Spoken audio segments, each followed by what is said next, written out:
Et revenons sur le programme économique d'Emmanuel Macron avec notre invité Benjamin Coriat. Merci monsieur d'être avec nous. Vous êtes économiste, professeur à l'université Paris 13 et membre des économistes atterrés.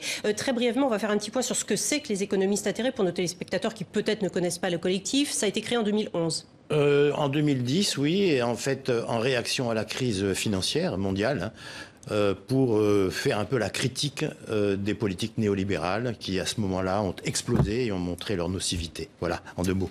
Alors justement, donc vous êtes membre de ce collectif, un collectif qui répondait dans les colonnes du journal Le Monde en avril dernier au soutien affiché quelques jours auparavant par une quarantaine d'économistes qui soutenaient le futur aujourd'hui président Emmanuel Macron, dont le programme, selon eux, était le seul à poser les bases d'une croissance équitable dont la France avait besoin.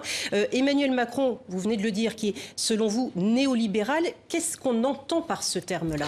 Mais écoutez, on entend par ce terme-là que la vision de l'économie, c'est que il faut surtout abaisser le coût du travail et remettre, passez-moi l'expression, les clés du camion aux entreprises. Voilà.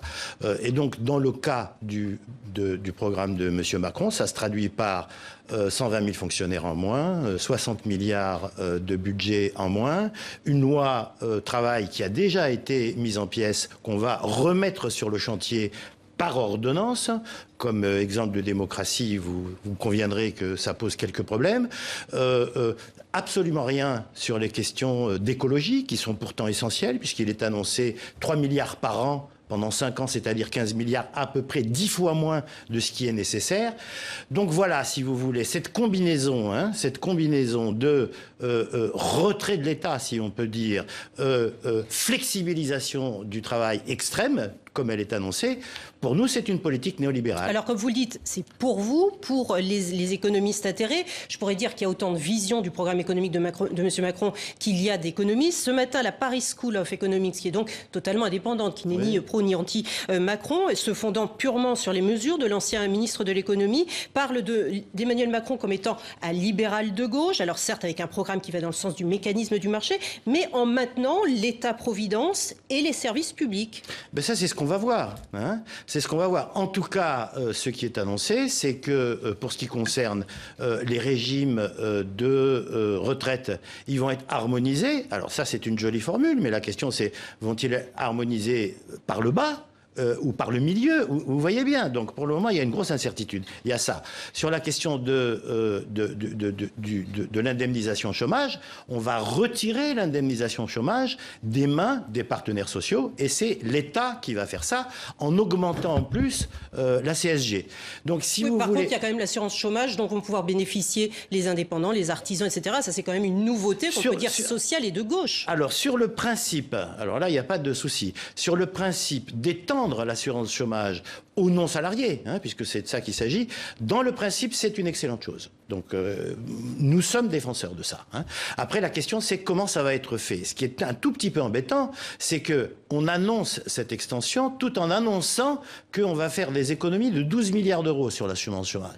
Donc, je ne vois pas très bien comment on va maintenir la qualité des prestations de compensation en l'étendant à des catégories nouvelles et en diminuant l'enveloppe. Vous voyez, il y a quelques soucis.